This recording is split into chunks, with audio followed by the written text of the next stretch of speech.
Hello students, myself Amrita Dhar, Assistant Professor of Electrical Engineering Department of Greater Kolkata College of Engineering and Management, JIS Group. I will teach you Power System 3. In this video, I will discuss about different scopes of load compensation. This topic is included in Module 4, Compensation in Power System of the subject Power System 3. Course code is EE-703A. Now to make you understand about this topic over PowerPoint presentation is quite difficult. So I will do board work to make you understand better. So let's start. In this video, I will discuss about power factor correction.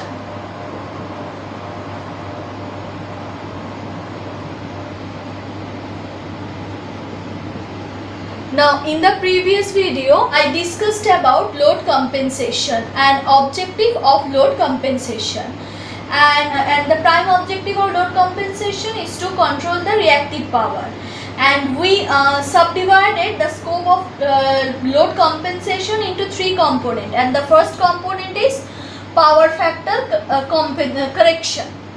So most of the real life load operate in lagging power factor, that is they absorb reactive power. Since the reactive power generation sources are limited, only the alternator at its overexcitation mode and shunt charging by cables and lines, there is a deficit of reactive power. When the power system is heavily loaded, this leads to voltage depression at the load bus, resulting in higher current intake by constant power loads. Load power factor being low, the power system efficiency decreases and the control of the voltage throughout the network become more difficult. Supply companies penalize low power factor load of industrial customers. All this factor encourages the use of power factor correcting equipment, and this piece of equipments are basically reactive power compensation. That is, they supply capacitive reactive power at the load node in order to compensate for the inductive demand at the load nodes, and they are usually installed at the load buses. First I draw load admittance connected to a bus. Suppose this is a load bus. This is in common.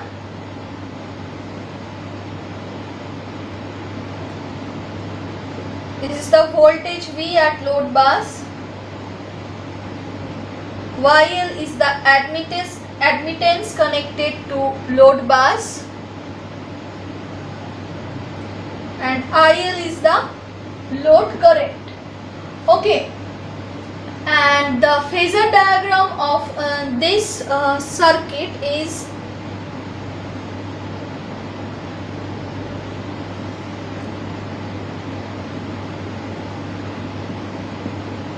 this is I mu, this is IW, this is IL, and this is phi L, and this is the reference voltage V, IW. Okay, now this is the phasor diagram of this circuit. Okay, now we can write for a load YL is equals to GL plus JBL being connected to a load bus having voltage V angle 0 degree. The load current IL is equal to V into YL. This is equal to V into GL plus JVBL. Now this is equals to IW plus JI mu. Okay, now SL, what is the formula of apparent power? This is equals to VIL conjugate, which is equals to V square GL minus J V square BL. Just we put the value of IL. This equals to PL plus JQL. Now cos phi L is equals to PL by SL. Now let us assume we add a compensator locally at the load bus in parallel to the load in such a way so that it has pure admittance of minus j into BL in order to compensate for the inductive susceptance of YL. Let us assume this comparator taking, first we draw the diagram.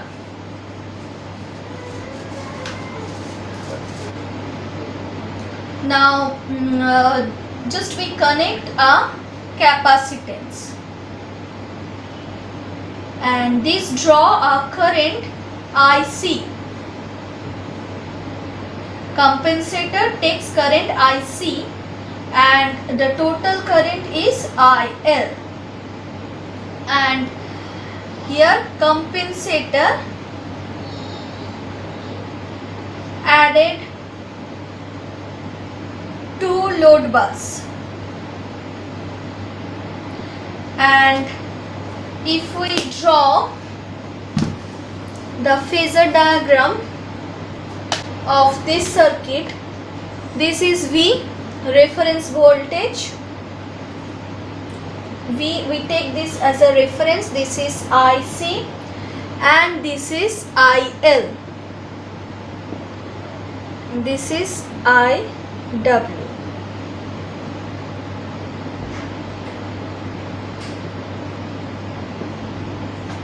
Okay, now in this case I is equals to, sorry, this is I is equals to IC plus IL, IC plus IL. Now this is equals to V GL plus JBL. Okay, now and for the value of IC is equals to minus JBL, and this is the value of IL. Okay, this is the value of IL and this is the value of IC. Now this is equals to VGL, which is equals to IW.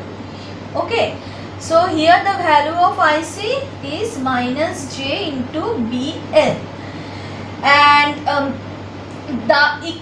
and SL is equals to, SL dash is equals to V into I conjugate, and the new I is IW and V square GL. Now suppose this is equation 1. Now this equation indicates the full compensation at the receiving end bus. The power drawn by the load admittance SL dash is real power only and the power factor obviously unity. The compensation capacity can be written as S compensation is equals to VIC conjugate, which is equals to J V square BL, which is equals to QC, or this is equals to minus QL. Now we thus observe that the compensator does not require any real power input and can feed the bus with capacitance reactive power. If the compensator susceptance is negative, it is capacitive compensator, while for compensator susceptance of positive value, it is an inductive compensator. Okay.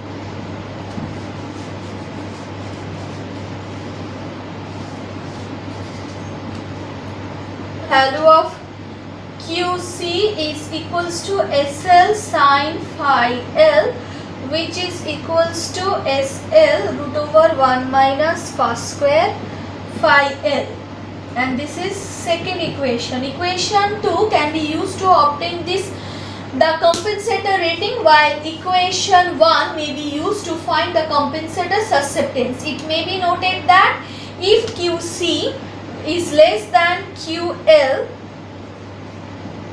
the compensator is said to be partial and the network reactive power is equals to Q minus QL minus QC.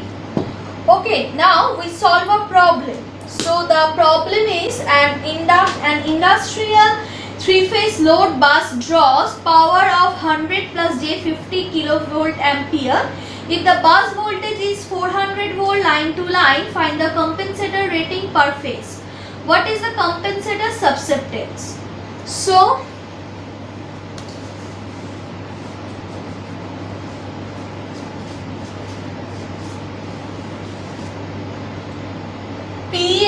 plus JQL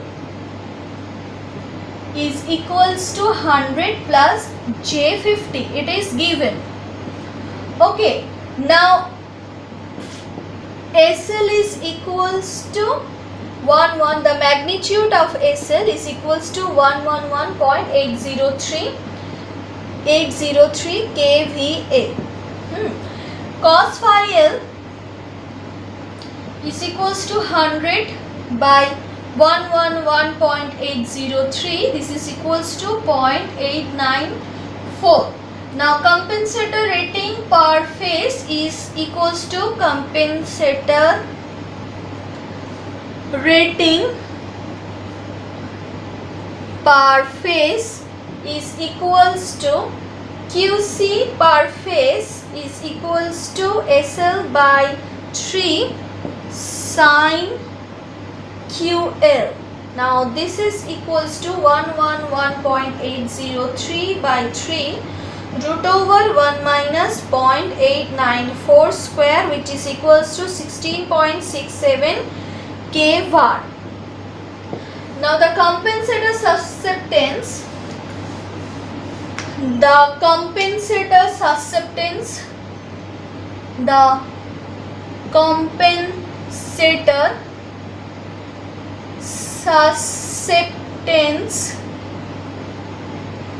is equals to BL QC by JV square minus J 16.67 into 10 cube by 400 by root 3, which is equals to minus J 0.3125 mho. This is capacitive compensator. Okay. Next, improving voltage regulation.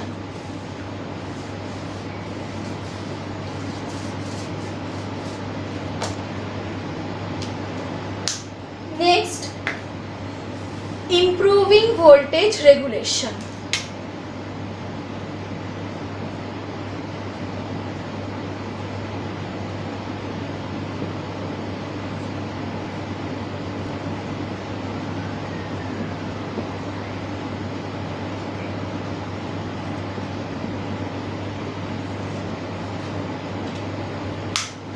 Now typically plus minus 5% of voltage regulation is allowed in power utilities. Due to heavy loading condition, the system voltage remains depressed frequently and affects the power system performance.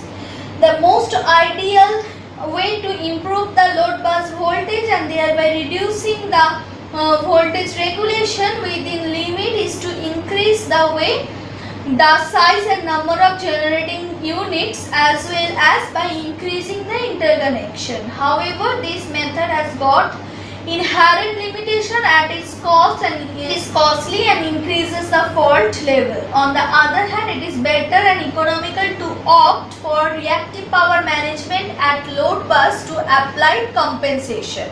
The expression for voltage regulation in simple two bus system is equals to delta V R plus RPL plus XQL by V plus J XPL minus RQL by V. Now we know this expression. Now Q and P in the equation are replaced by QL and PL.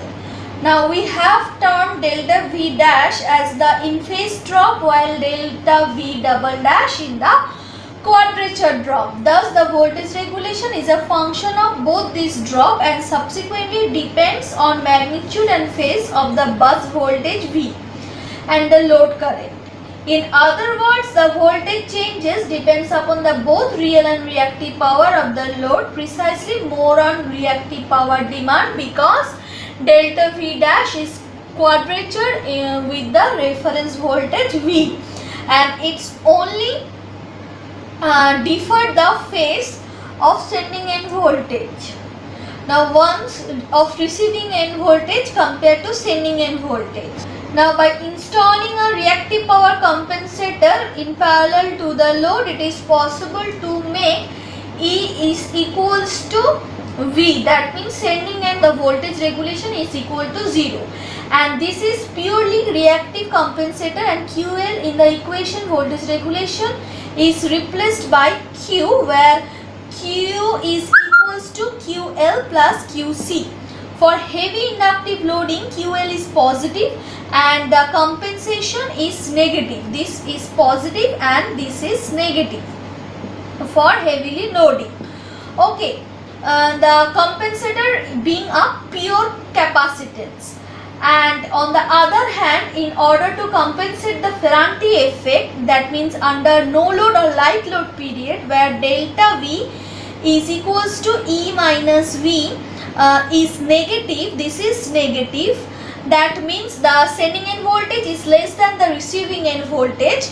We need to have an inductive compensator, so QC in that case is positive and it is then purely inductive, and in previous case it is capacitive, and once the capacitor compensator is installed at the load bus, we can write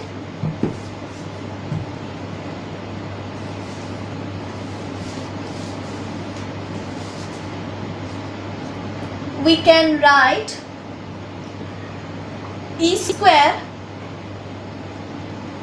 is equals to V plus RPL plus XQ by V square plus XPL minus RQ square. Now Q will being replaced by Q, where Q is equals to QL plus QC.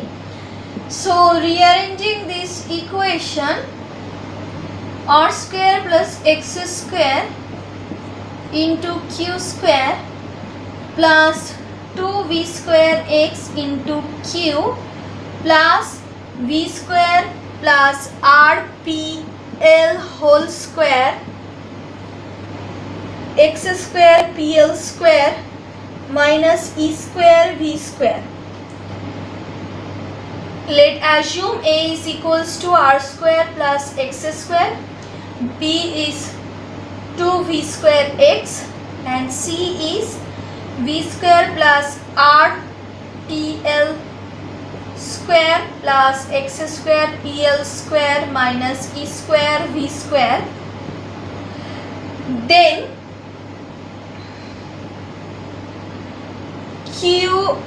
Then this equation becomes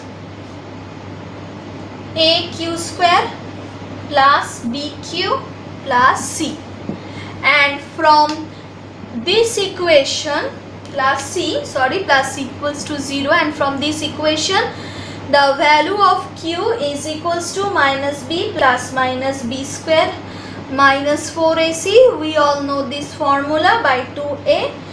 This is equals to QL plus QC, where Q is obtained and QL is given, and QC can be obtained from this equation. Okay, then reactive load demand being compensated, the voltage regulation obtained from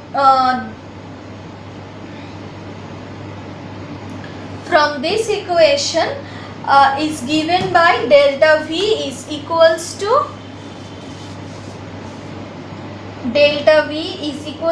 RPL plus JXPL by V, which is equals to R plus JXPL by V. Now this indicates that even with a purely reactive compensator with QL equals to 0, there will be a voltage regulation being governed by the line impedance and real power demand. Okay. Next, balancing of load.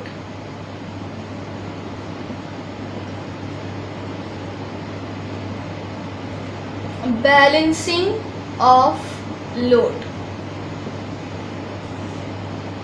Now, AC power systems are usually three-phase and are most efficient for operation with balanced load. Unbalanced operation give rise to components of current in the negative or zero phase sequence component. Such components have the effect of additional loss in the lines and rotating machineries, higher ripple in rectifiers, higher neutral current, higher triplet harmonics, generation of oscillating torque in the rotating machinery and measuring instruments.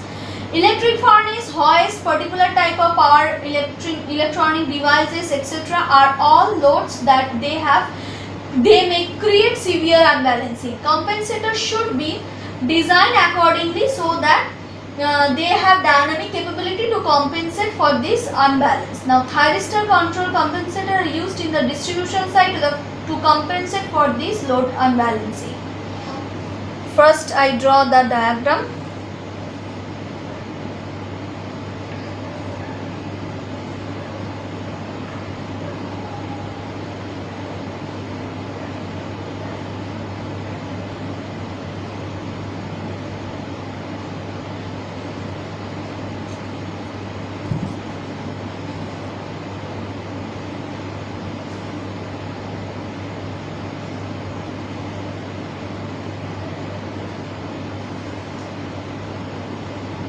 Now, this is IY, this is IB, and this is IR. Three phase. This is YR and B. This is YYB. This is YYR and this is YBR. YRY. Okay. Now here YBR is not equals to YRY is not equals to YYB. Now YBR is equals to GBR plus JBR.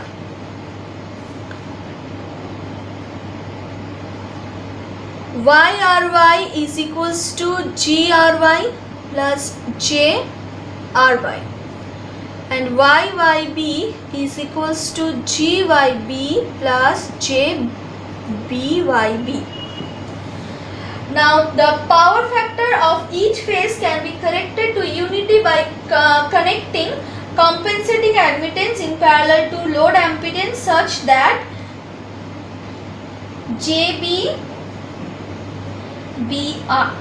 BRC compensated minus JBBR. Okay, and similarly JBR by C is equals to minus JBRY and JBYBC minus JBYB. Now this will make the load impedance purely real, and as we have applied power compensating susceptance equal to negative and load susceptance, this leads to conservation of delta load to purely real load of unity power factor. Now this is JBYBYBC.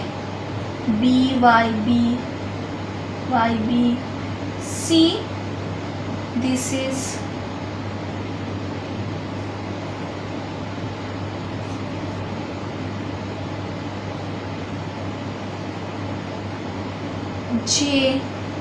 JBRYC and this is JYBRC.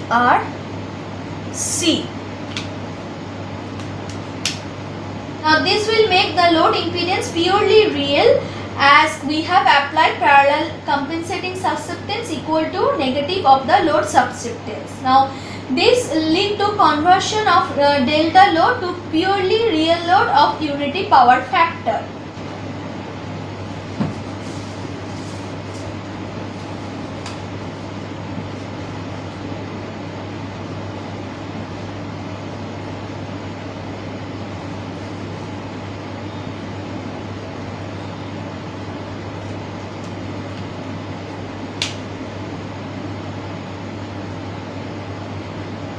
GYB, GRY, GBR. This leads to conversion of delta load to purely real load of unity power factor, as you can see in this picture, and but it is still unbalanced. In order to balance this real unbalanced load, let us consider a single phase real load GRY. The three-phase positive sequence line currents can be balanced by connecting between phase YB and the capacitive susceptance BYBC is equals to this by root 3, and inductive susceptance, this is capacitive susceptance,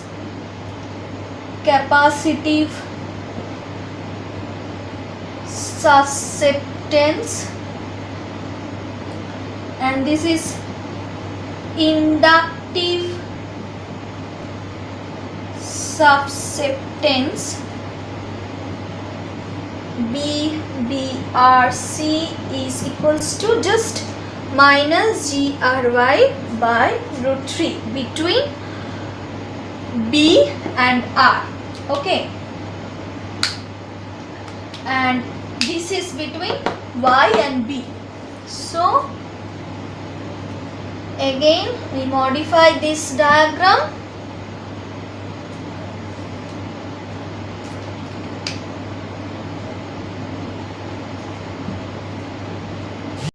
And this is the capacitive susceptance JGRY by root 3, and this is the inductive susceptance minus GRY by root 3. Now IR, IY, IB are not only balanced but also in phase with respect to their phase voltage. The real admittance in the remaining phases YB and BR can be balanced in turn by same procedure, which not only compensate for the power factor but also reduces the load unbalance. The rating of this ideal compensator thus can be obtained as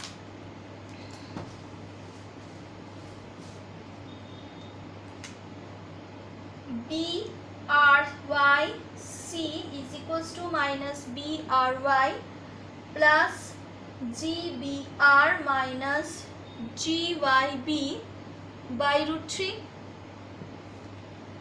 BYBC minus BYB plus GRY minus GBR by root 3, and BBR by C is equals to minus BBR plus GYB minus GRY by root 3. Now the load is purely balanced and compensated. Okay. Now next we solve a problem.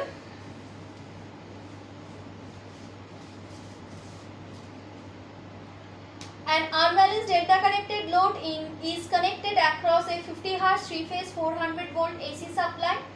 The load draws 100 kilowatt resistive power between line AB, 140 kilowatt at 0.85 power lag between line BC, and 140 kilowatt at 0.85 power factor lead between line CA. Obtain the susceptance for a purely resistive delta compensating network which will balance this load and improve the power factor to unity. What is the phase current? Now, since the load is P plus JQ, that is V into I conjugate, we can write P plus JQ is equals to V I conjugate, which is equals to V square Y conjugate. Now Y is equals to P minus JQ by V square.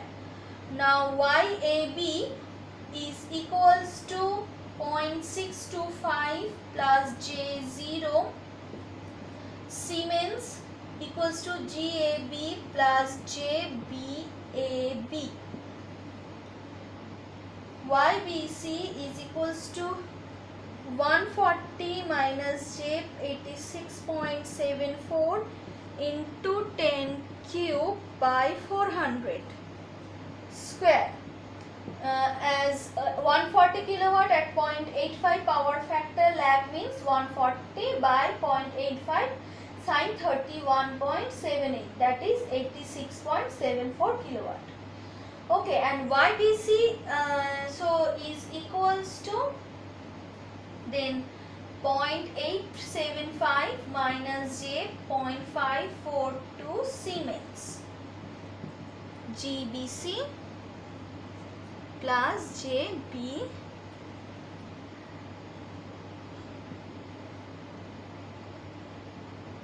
AB. Okay, and YCA is equals to,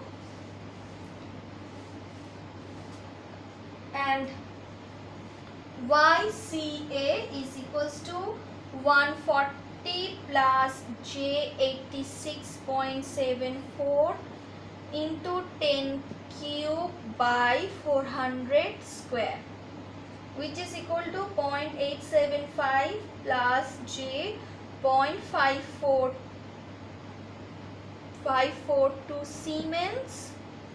This is equal to GCA plus JBCA.